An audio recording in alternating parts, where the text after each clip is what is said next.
Barrister Aqeel साहब से अभी जो है वो रब्ता करते हैं। ये दोनों मामला जो हैं वो एक तरफ तो हुकूमत के लिए जो है वो ये चीज़ अहम है कि पाकिस्तान तहरीक इंसाफ ने एक एहतजाज की कॉल दे रखी है, और इस पर भी कि बानी पीटीआई के जो साहबजादे हैं उनके जो है वो लोग आ सकते हैं, उनके साहबजादे जो है वो आ सकते हैं, और साहबजादे आकर जो है वो तहरीक में शामिल हो सकते हैं या तहरीक जो है वो चला सकते हैं। इस हवाले से आज जो है वो पाकिस्तान तहरीक इंसाफ की जो क़यादत है उसने भी जो है वो एक मरतबा फिर से जो है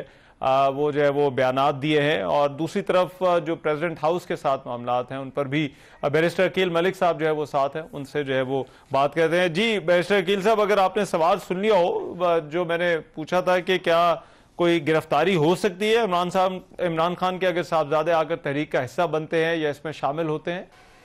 बिस्मिल्लाहिर्रहमानिर्रहीम। रहमान साहब बहुत बहुत शुक्रिया। देखें, बिल्कुल कल भी मैं एक शो में था और मेरे से जब सवाल हुआ तो मैंने उस पर वाज़ेह तौर पे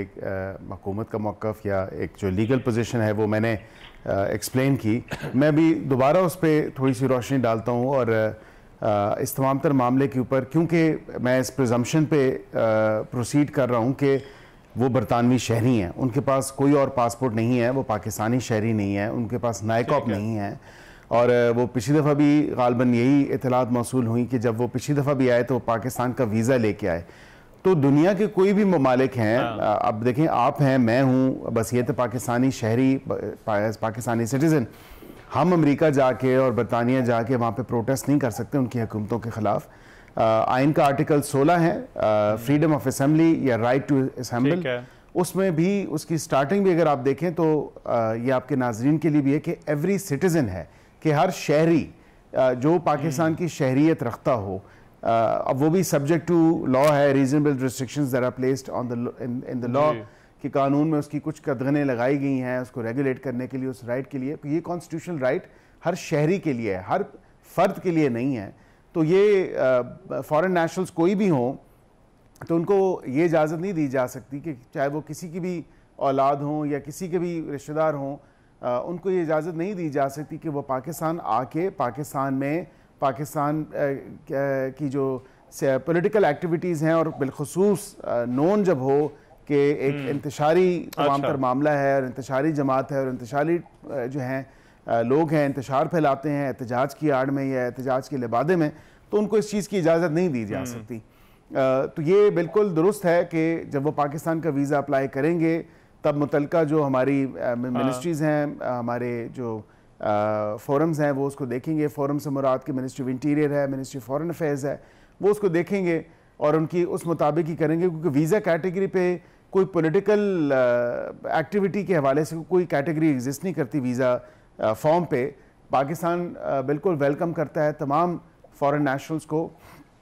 और वो फॉरेन नेशनल्स जो टूरिज्म के लिए आना चाहते हैं, टूरिस्ट एक्टिविटीज़ के लिए आना चाहते हैं, फैमिली मेम्बर्स को मिलने आना चाहते हैं, बिजनेस के लिए आना चाहते हैं, काम करने आना चाहते हैं, तो उसमें ये कोई कैटेगरी तो एग्जिस्ट नहीं करती कि पॉलिटिकल एक्टिविटी के लिए आएंगे, क्योंकि गैर मुल्की शहरियों को पाकिस्तान की सियासत और पाकिस्तान की सियासी मामलात में दखल अंदाजी की बिल्कुल कानून इजाज़त नहीं देता। ठीक है, लेकिन बैरिस्टर साहब, इसमें आपने खुद भी कहा कि फैमिली मेम्बर्स को अगर मिलने के लिए आना चाहते हैं तो अब ज़ाहिर बात है, अगर उनका कहना है कि वो उनके वालिद से उनकी मुलाकात नहीं करवाई जा रही या उनकी बात नहीं करवाई जा रही और वो उनसे मिलने के लिए यहाँ पर आना चाहते हैं, तो फिर भी आपके ख्याल में यही पोजीशन होगी कि वो नहीं आ सकते इस काम के लिए, या फिर आपके ख्याल में आ सकते हैं? देखिए, ये केस नहीं है। केस असल में ये है कि थोड़ी सी हक़ाइक़ की दुरुस्ती हम कर लें कि इमरान खान साहब बिल्कुल पिछले कई जो है टाइम से, कई अरसे से वो पाबंद सलासिल हैं, और बिल्कुल आपको याद होगा कि ये औलाद कोई एकदम इंकशाफ तो नहीं हुआ, ये उनकी औलाद तो पहले दिन से थी, और उनको दोनों बेटे हैं, वो बिल्कुल इस चीज़ को तस्लीम भी करते हैं और तमाम तर मामला। तो ये बेटे अरसा 2-3 साल से क्यों नहीं आए अपने वालिद से मिलने, जब वालिद इतनी मुश्किलात में है और एक अपने केसेस को फेस कर रहा है। तो हमारी फैमिली वैल्यूज़, जो हमारे जो लोकल कल्चर है या घरों के माहौल हैं, वो तो यही है कि फैमिली मेम्बर्स एक दूसरे के साथ होते हैं और एक दूसरे के लिए खड़े होते हैं, और वालिद और बाप का और बेटे का रिश्ता तो ऐसा ही होता है कि वो एक दूसरे के लिए हर मुश्किल, हर ऐसी घड़ी में वो एक दूसरे के लिए वहाँ पे मैसर होते हैं। लेकिन ये अब तकरीबन अरसा 2 साल 2.5 साल बाद, इनको 3 साल बाद याद आया कि हमारे वालिद हैं और हमें उनसे, क्योंकि मिलने की ख्वाहिश तो पहले की ही नहीं गई, मिलने की ख्वाहिश तो अभी भी एक पॉलिटिकल स्टंट है जो कि फुप्पो जान ने इसकी तजवीज़ दी है, और उसके ताने बाने भी कहाँ से मिलते हैं, क्या मामला है, ये भी देखने की ज़रूरत है कि उससे पहले वो अमेरिका जाना चाहते हैं, वही अमेरिका जिसके ऊपर इल्ज़ाम लगाते हैं कि अमेरिका ने मुदाखलत करके हमारी हुकूमत गिराई थी, वही अमेरिका जिसमें कहते हैं कि अब डोनाल्ड ट्रंप उसका सदर है तो हमें उससे भी कोई उम्मीद नहीं है, वही अमेरिका जहाँ पाकिस्तान के ख़िलाफ़ लॉबिंग करवाते हैं। और माज़रत के साथ मुझे कहना पड़ रहा है, फिर अमेरिका क्या लेने जा रहे हैं, किससे मिलने जा रहे हैं, क्यों जा रहे हैं पाकिस्तान आने से पहले, तो पाकिस्तान आ जाए, विजिटिंग फ्रेंड्स एंड फैमिली और फैमिली मेम्बर्स को बिल्कुल वो मिलने आ सकते हैं। अपने वालिद को जेल में मिलने आना चाहते हैं, सौ बिस्मिल्लाह, बिल्कुल आए, वो उनके वालिद हैं, उस चीज़ की इजाज़त है, उस चीज़ को परमिट किया जा रहा है। लेकिन political activity and that too specially एक इंतशार फैलाने के लिए, एक पॉलिटिकल इंस्टेबिलिटी फैलाने के लिए, तो उसकी ममानियत है, उसकी इजाजत नहीं दी जा सकती। अच्छा, लेकिन देखिए आप ये कह रहे हैं, फिर इसका मतलब ये है, अगर मैं सही समझाऊं, कि मिलने के लिए आने पर कोई ऑब्जेक्शन नहीं है, लेकिन अगर तहरीक चलाने के लिए आते हैं तो फिर एतराज है। लेकिन फिर ये लकीर कहां पर खींची जाएगी कि वो मुलाकात के लिए आ रहे हैं या फिर जो है वो तहरीक का कोई हिस्सा बनने के लिए आ रहे हैं? देखिए, अब इस तमाम तर मामले पे, क्योंकि जब आप पाकिस्तान का वीज़ा अप्लाई करते हैं, किसी भी दूसरे मुल्क का भी अप्लाई करें, बाशमूल पाकिस्तान, कुछ वीज़ा कंडीशंस होती हैं। Visa is a privilege, not as a matter of right. वो एक प्रिविलेज है जो एक मुल्क अपने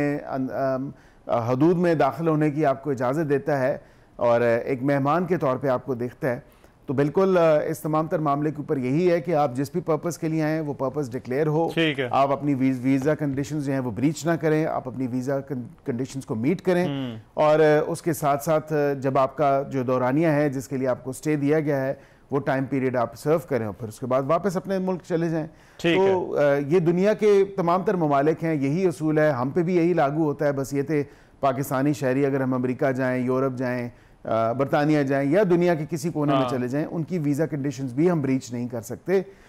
इस तमाम तर। और जो हमारा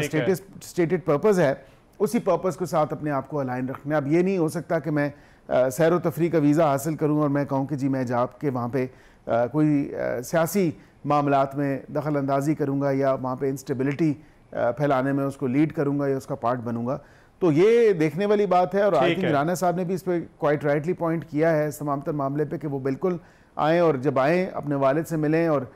उसके बाद अपना जो भी टाइम है एज पर वीज़ा कंडीशंस वो बिल्कुल ज़रूर करें। लेकिन अगर किसी स्टेज पे उन्होंने इंतशार फैलाने की कोशिश की या उन्होंने कानून को अपने हाथों में लेने की कोशिश की तो फिर वीज़े भी कैंसिल होंगे और फिर जाहिर बात है कानून हरकत में आएगा, बिकॉज कानून बिल्कुल अपना रास्ता अख्तियार करता है और उसके साथ साथ फिर मुख्तलिफ ऑप्शंस हैं जो कानून के अंदर मौजूद हैं वो एक्सरसाइज होंगे।